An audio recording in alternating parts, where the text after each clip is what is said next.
They mocked me openly at the lawyer's office during the will reading, whispering that I was worthless, calling me the nobody who'd walk away empty-handed. I stayed silent as their arrogance filled the room. But when the inheritance papers were revealed, the truth stunned them, because everything they wanted had been left to me. Their faces went pale, the room exploded, and the family descended into chaos live on camera.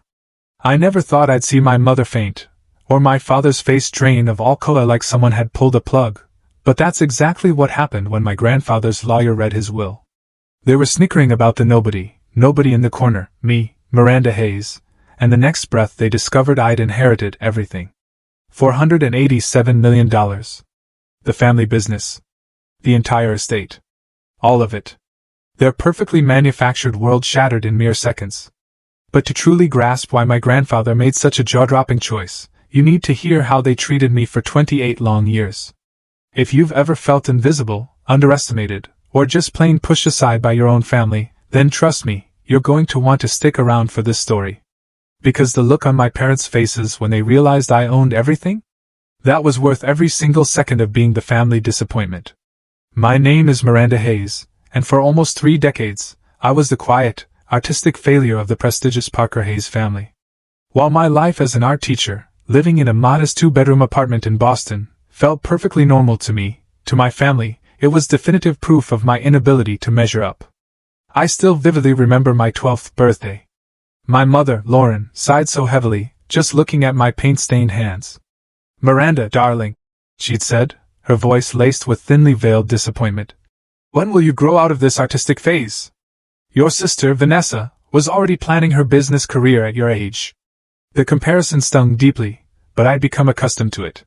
Vanessa, years my senior, was the golden child, Harvard Business School graduate, perfect posture, perfect husband, perfect life trajectory, destined to take over the one else knew about. Like my high school art show, junior year. I'd been awarded first place for a mixed media piece exploring wealth inequality, a theme that would have mortified my parents had they bothered to attend. But as I stood nervously by my artwork, a familiar voice spoke behind me. "It's provocative, Mira. Makes people uncomfortable in all the right ways." I spun around to find Grandpa Teddy studying my piece, hands clasped behind his back. "Grandpa, I didn't think anyone from the family was coming. And miss my granddaughter's triumph? Not a chance." He squeezed my shoulder. "The others are missing out. Their loss." Then there was my 21st birthday. While my parents had thrown lavish parties for both Vanessa and Tyler, mine was acknowledged with a gift card and a perfunctory phone call. But Grandpa Teddy took me to dinner at a quiet, elegant restaurant in Boston. 21 years, he mused, sipping his scotch. "You know what I've learned in my 78 years, Mira? True wealth isn't what's in your bank account. It's knowing who you are and refusing to apologize for it." I nodded, not fully understanding the weight of his words then. And just last year, when I had my first small exhibition at a local gallery, I looked up from speaking with a potential buyer to see Grandpa Teddy examining each piece methodically. My parents had claimed to be too busy with the company merger to attend. These treasured memories were interrupted by a sudden influx of calls and texts from family members who hadn't voluntarily spoken to me in years. Aunt Heather, my mother's sister, called to catch up, in a transparently fake display of affection. Cousins Gregory and Cassandra both sent eerily similar messages, asking if I was attending the will reading and offering to help me understand anything I might find confusing. Their sudden interest was deeply suspicious, but I tried not to read too much into it. Perhaps Grandpa Teddy's death had made them reflect on family connections. Even as I thought it, deep down, I knew better. The morning of the will reading dawned bright and clear, a stark contrast to my turbulent emotions. I stood before my closet, deliberately bypassing the navy dress my mother had commanded me to wear. Instead, I chose a simple black sheath dress with a colorful, hand-painted silk scarf I'd made myself. A small rebellion, perhaps, but it felt incredibly important to present myself authentically. The 3-hour drive to Greenwich gave me far too much time to think. I remembered holiday dinners where I'd been seated at the far end of the table, business discussions that deliberately excluded me, and the constant, grinding message that I wasn't enough, wasn't smart enough, ambitious enough, Parker enough. The Parker estate loomed ahead, a sprawling Georgian-style mansion set among meticulously landscaped gardens. As I pulled into the circular driveway, I noted the collection of luxury vehicles already parked. Vanessa's Bentley, Tyler's Maserati, my parents' matching Mercedes, and Heather's Range Rover. My modest Honda looked decidedly out of place, much like its owner. The moment I entered the grand foyer, the whispers began. Relatives clustered in small groups, conversations pausing as they noticed me. My cousin Cassandra's husband, Julian, actually did a double take, as though genuinely surprised I'd been invited. Miranda! My father's voice cut through the murmurs. Garrett Hayes stood tall and imposing in his bespoke suit, silver hair perfectly coiffed. I'm surprised you bothered to come. This is mainly for the active members of the family business. I met his gaze steadily. The letter said my presence was particularly important. He scoffed. A standard legal phrase. Preston is nothing if not thorough. With that dismissal, he turned away to join a conversation with Tyler and Kenneth, Vanessa's investment banker husband. I stood alone in the entrance hall, the outsider, as always. What I didn't know was how dramatically my position in the family was about to change. The Parker Estates library was a magnificent room, 2 stories tall with wall-to-wall bookshelves and a massive stone fireplace.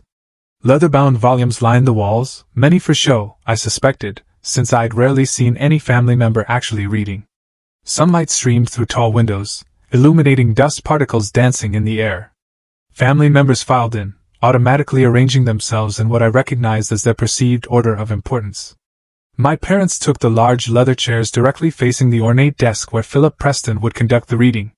Vanessa and Kenneth claimed the plush love seat to the right, while Tyler and his wife Jenna, a social media influencer with more followers than substance, settled into armchairs nearby. Vanessa looked immaculate, as always, in a designer suit that probably cost more than 3 months of my salary. Her blonde hair was swept into a perfect chignon, not a single strand out of place.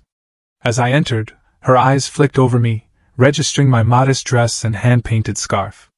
"Oh, Miranda," she said, her voice dripping with false concern. "You could have called if you needed help finding something appropriate to wear. I have several designer pieces I've only worn once." Before I could respond, Tyler cut in. "Let it go, Van.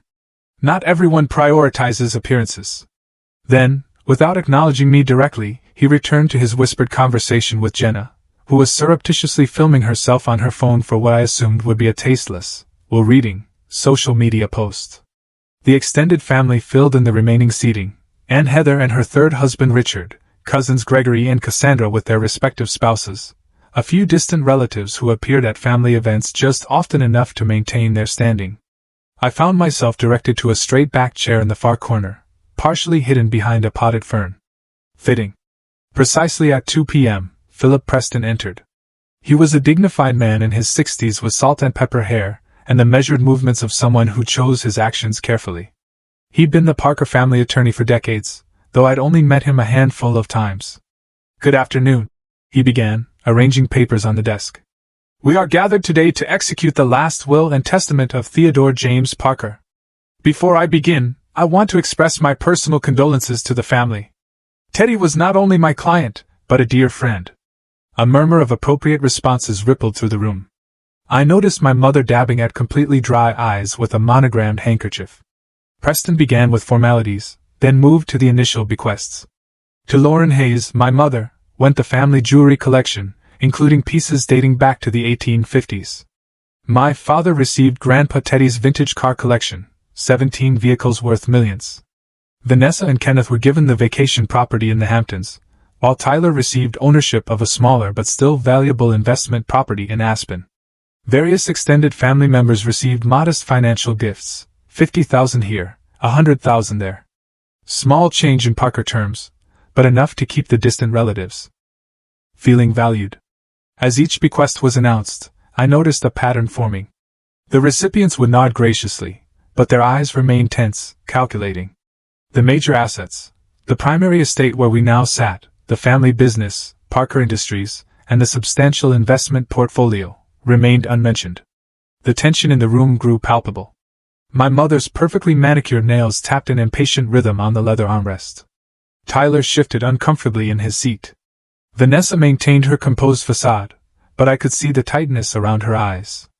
"Now, regarding the primary residence, Parker Industries, and the consolidated investment portfolio," Preston continued, adjusting his glasses. The room went completely still. Even Jenna had put down her phone. Then came the moment that would play on repeat in my mind for months to come. My mother, apparently believing herself to be speaking quietly to my father, but projecting more than she realized, leaned over and whispered, "I don't know why the nobody is even here." Several relatives tittered nervously. My face burned with humiliation, but I kept my expression neutral, a skill honed through years of similar jabs. I caught Preston's eye, and something in his expression made me sit up straighter. He looked directly at me with what almost seemed like anticipation. As the whispers subsided, Preston cleared his throat and prepared to continue.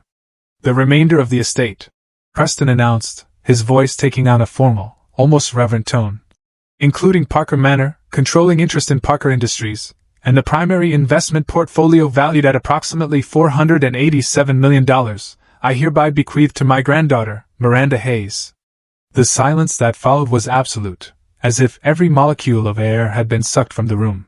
For 3 heartbeats, no one moved, no one breathed. Then chaos erupted. My mother's face drained of color so rapidly, I thought she might be having a stroke.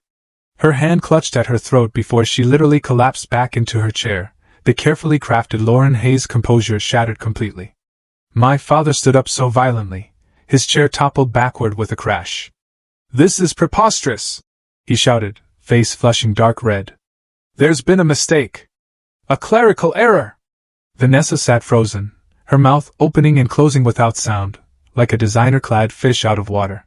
Kenneth, always quick to calculate financial implications, was already pulling out his phone, presumably to call his lawyer. Tyler's reaction was the most physically dramatic. He jumped to his feet, knocking over a priceless antique vase in the process. The crash barely registered amid the growing cacophony of voices. "This can't be legal. She knows nothing about business. Teddy wasn't in his right mind." The accusations flew from all corners of the room, a swirling maelstrom of rage and disbelief. Through it all, I sat perfectly still, feeling strangely detached, as if watching the scene unfold in a movie rather than living it. Preston raised his hands for silence. And when that failed, he used a small brass bell from the desk to cut through the noise. "Ladies and gentlemen, please! There's more." Gradually, the room quieted, though the tension remained electric.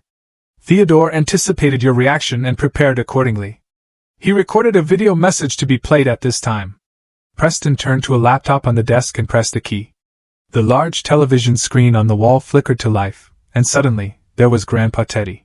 He looked tired, but completely lucid, seated in this very library. My throat tightened at the sight of him.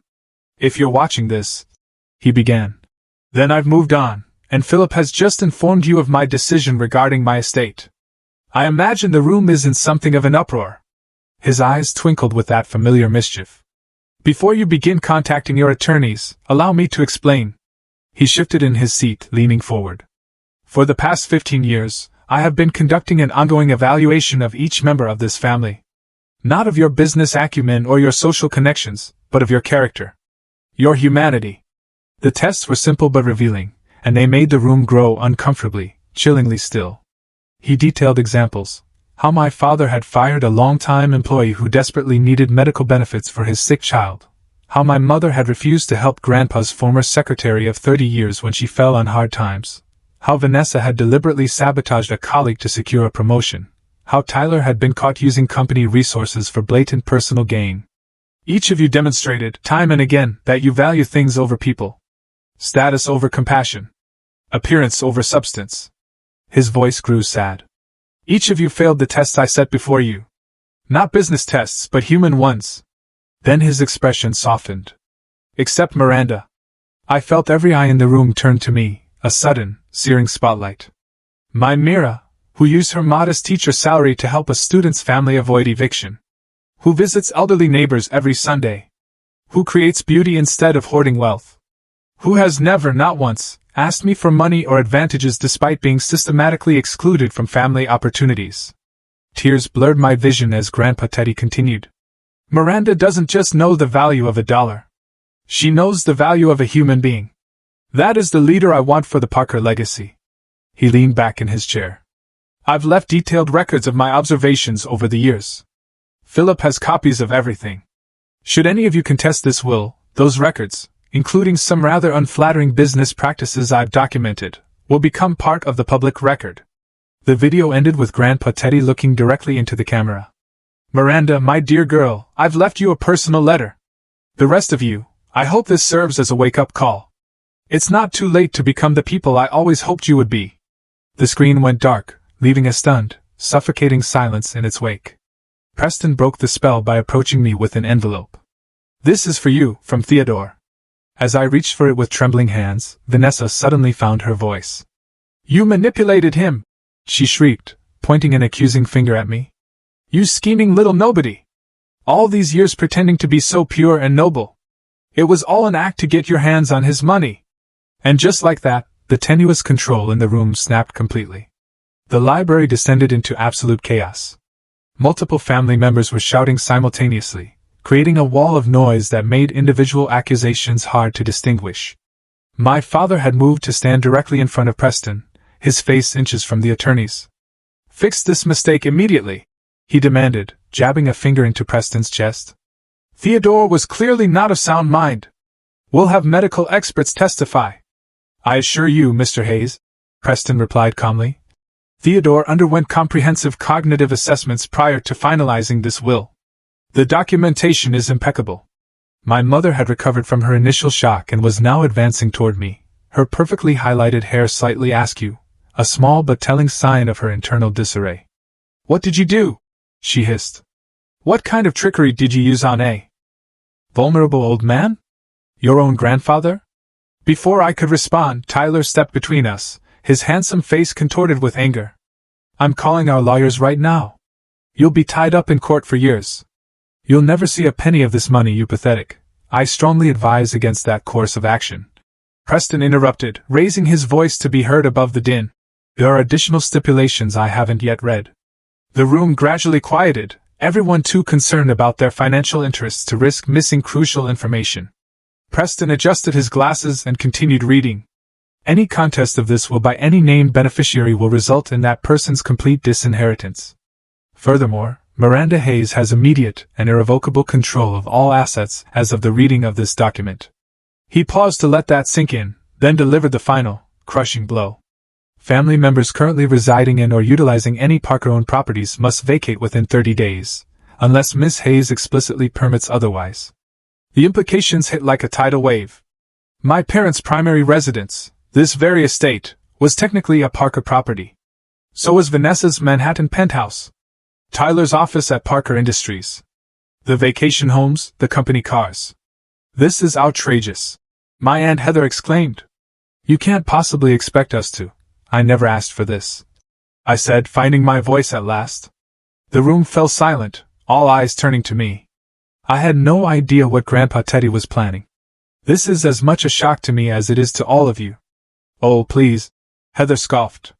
You've obviously been planning this for years. The beautiful granddaughter act, the modest lifestyle to gain his sympathy. It was all calculated.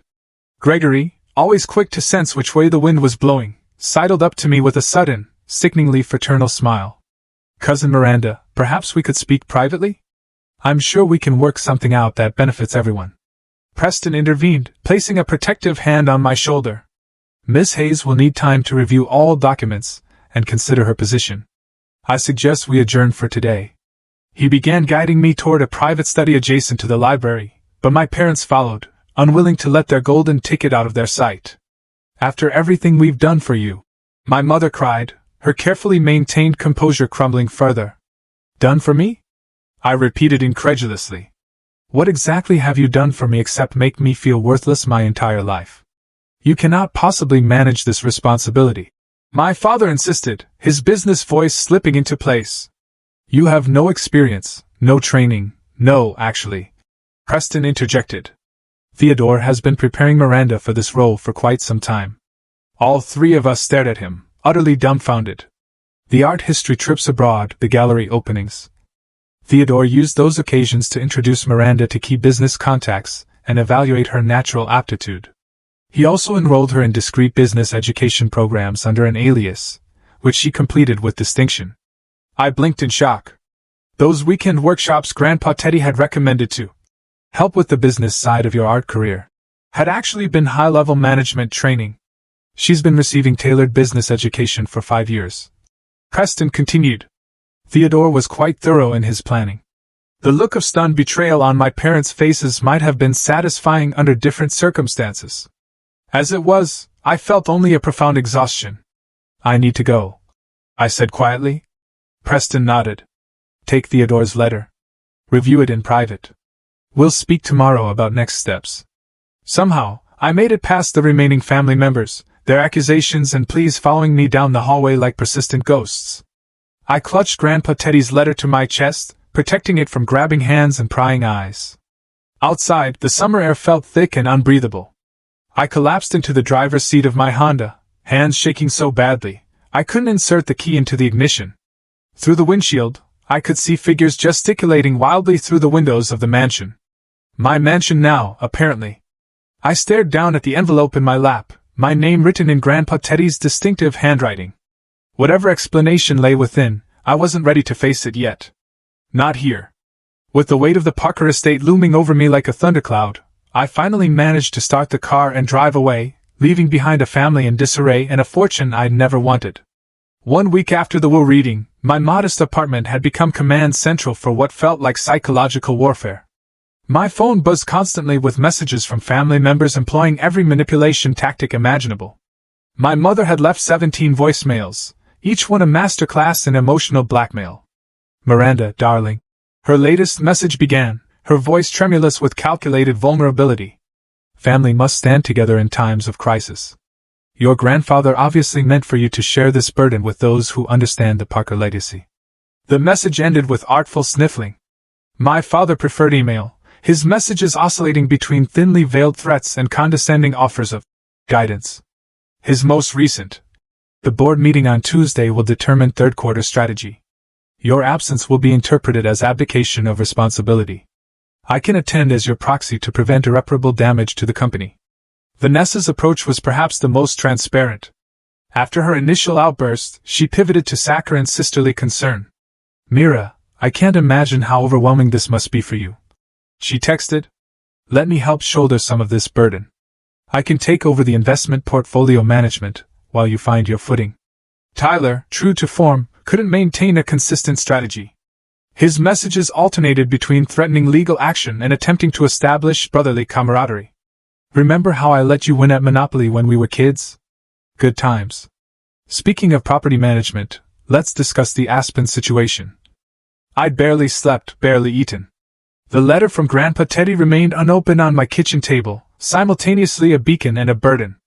I wasn't ready to read his final words to me. Not when I was still processing the earthquake he'd set off in my life. On the 8th day, I finally broke the seal. My dearest Mira. It began in Grandpa Teddy's familiar handwriting. If you're reading this, then Preston has executed my wishes, and you're likely feeling ambushed, overwhelmed, and perhaps even angry with me. You have every right to those feelings. The burden I've placed on your shoulders is enormous, and I did so without your knowledge or consent. For that I apologize. But I did not choose you on a whim, or out of spite toward the others. I've been watching all of you for years, testing, evaluating, hoping I was wrong about what wealth and status had done to our family. I wasn't wrong. Sadly, the others failed every test of character I set before them. Not business tests. Anyone can learn business. They failed human tests. Compassion tests. Integrity tests. You, my dear girl, passed every one without even knowing you were being tested. You have something that cannot be taught or bought, a moral compass that never wavers, even when the path is difficult. I've left you my personal journal in the wall safe behind the portrait in my study. The combination is your birthday. That journal details everything, every test, every failure, every observation that led to my decision. I know you never wanted this role, but sometimes the best leaders are those who don't seek power. Parker Industries employs thousands of people whose livelihoods depend on ethical leadership. The foundation supports causes that change lives. This legacy can do tremendous good in the right hands, your hands. I've arranged for Philip to guide you, and I've identified several trusted advisors who can help ease your transition. But ultimately, Miranda, I trust your judgment above all others. All my love always, Grandpa Teddy. P.S. Remember what I told you on your 20th birthday. True wealth isn't what's in your bank account. It's knowing who you are and refusing to apologize for it. Never apologize for who you are, Mira. Not to any of them. I set the letter down, tears streaming down my face, a mix of grief, profound love, and utter disbelief. Later that day, I called Preston and arranged to visit the estate, my estate, to retrieve Grandpa Teddy's journal. The leather-bound volume I found in the safe was thick with additional pages tucked between entries. As I began reading, patterns emerged in Grandpa Teddy's elegant handwriting. Detailed accounts of tests he had set up over the years to evaluate family members' character. My mother, Lauren, had refused to help Dorothy, Grandpa's secretary of 30 years, when Dorothy's husband needed expensive cancer treatment. I offered to connect Dorothy with resources.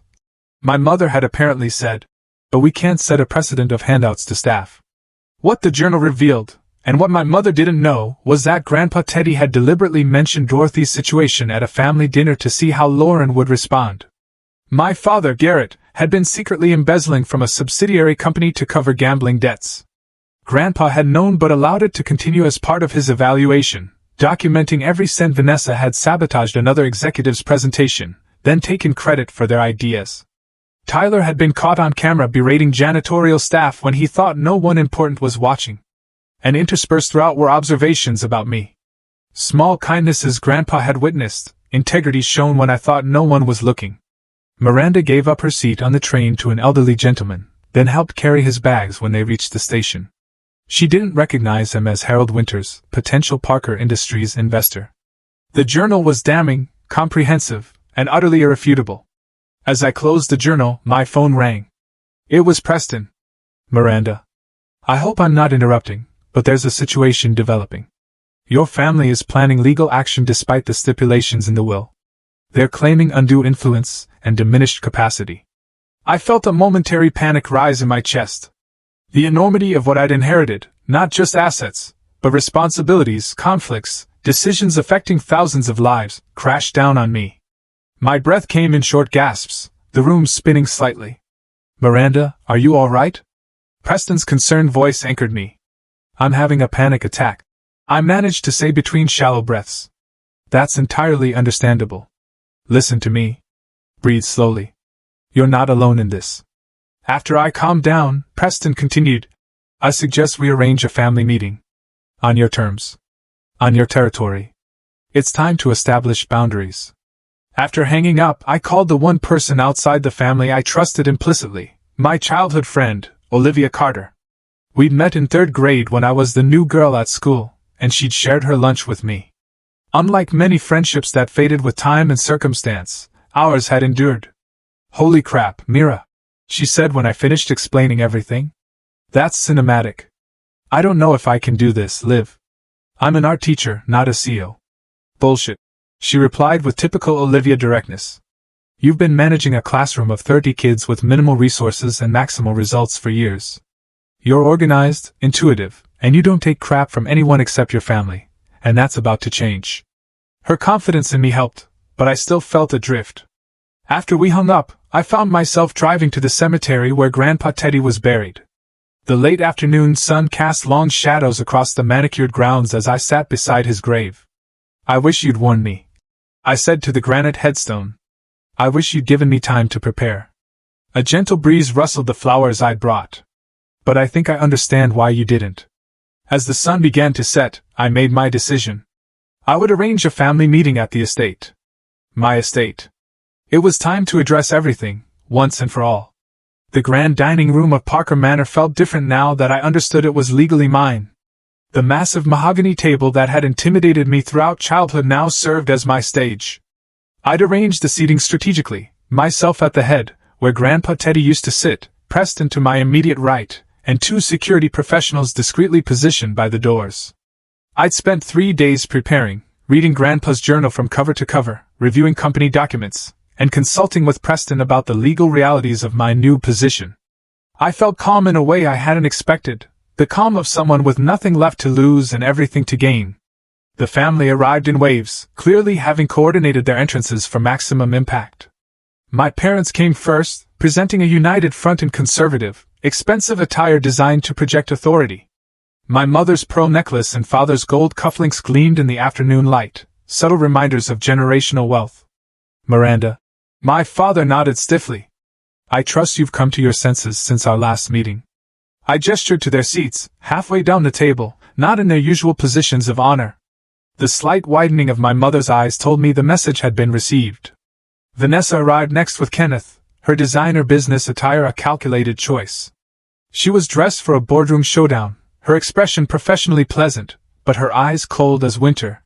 Tyler and Jenna entered last, Tyler making a show of humility that was transparently fake. Jenna, for once, wasn't filming, likely warned that this meeting was not for social media consumption. Once everyone was seated, an uncomfortable silence fell. They were waiting for me to speak first, to defend myself, to apologize, to offer compromises. Instead, I simply sat, making eye contact with each person at the table. The silence stretched until my father finally broke it. Well, you called this meeting. What do you want? I placed my hands flat on the table. I want to address the situation directly. Grandpa Teddy left everything to me. That is a legal fact that cannot be changed. How we proceed from here is up to all of us, but primarily to me. How generous of you to acknowledge our existence, Vanessa said, her voice dripping with sarcasm. I've prepared a statement. I continued, ignoring her. I'd appreciate being allowed to finish before you respond. I unfolded a piece of paper, but didn't look at it. The writing had been an exercise to organize my thoughts, not a script I needed. I never asked for this inheritance. I never expected it. But Grandpa Teddy's wishes were clear, and I intend to honor them. His decision wasn't made lightly or without careful consideration. He spent years evaluating all of us, not as business assets, but as human beings. That's absurd. My father interrupted. Theodore was a businessman first and foremost. He would never, you have no idea who he really was, I said quietly. None of you do. You saw what you wanted to see. A wealthy patriarch whose success you could leverage for your own gain. I saw a man with profound integrity who was deeply disappointed in what his family had become. My father's face flushed dark red. You have no right to lecture us about family. You who rejected everything we tried to give you. Like what, Dad? I challenged, my voice rising. The constant reminders that I wasn't good enough? The comparisons to Vanessa and Tyler? The dismissal of my passions and talents because they couldn't be monetized to your satisfaction? Before he could respond, I opened Grandpa Teddy's journal. Shall I tell you what Grandpa really thought of this family?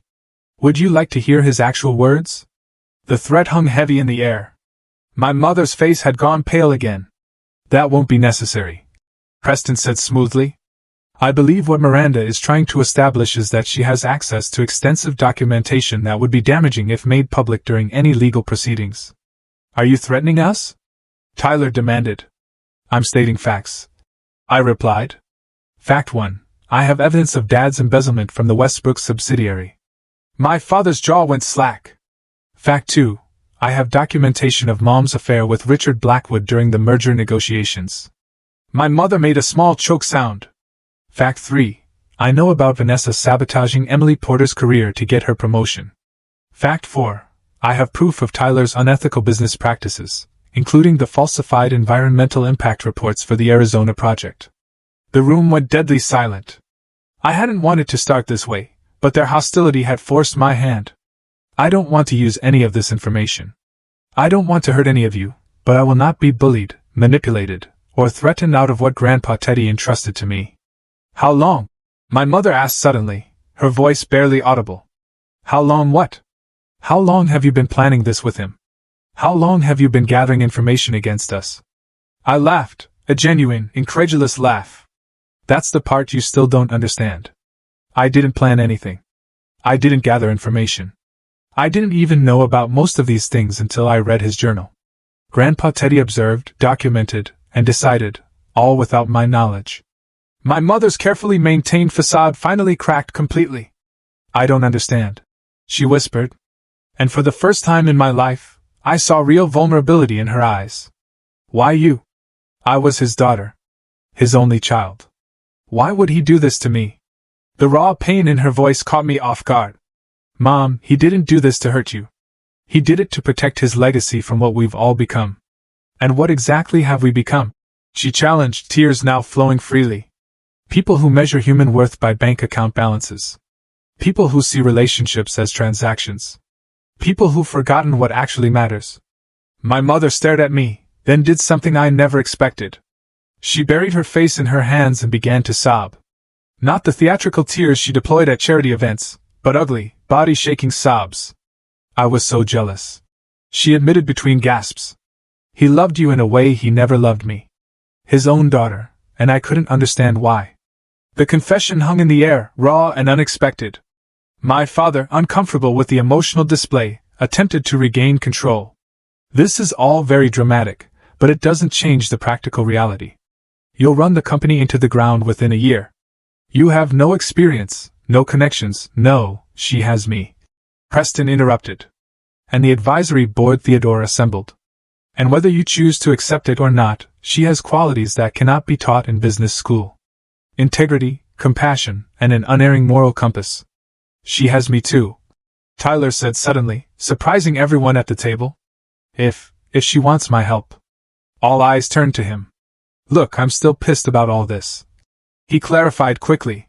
But I've been thinking about what Grandpa said in that video about all the tests we failed without knowing. And he wasn't wrong about me. He looked directly at me. You're going to need someone who knows the day-to-day operations. Someone the employees already trust. Vanessa stared at her brother in shock, then at me. Something in her expression shifted, the perfect mask cracking to reveal a glimpse of the insecure woman beneath. He was right about me too, she admitted in a small voice. About all the things I did to get ahead. I thought that's what he wanted. What would make him proud? She wiped away a tear. I've been so awful to you, Miranda, for years.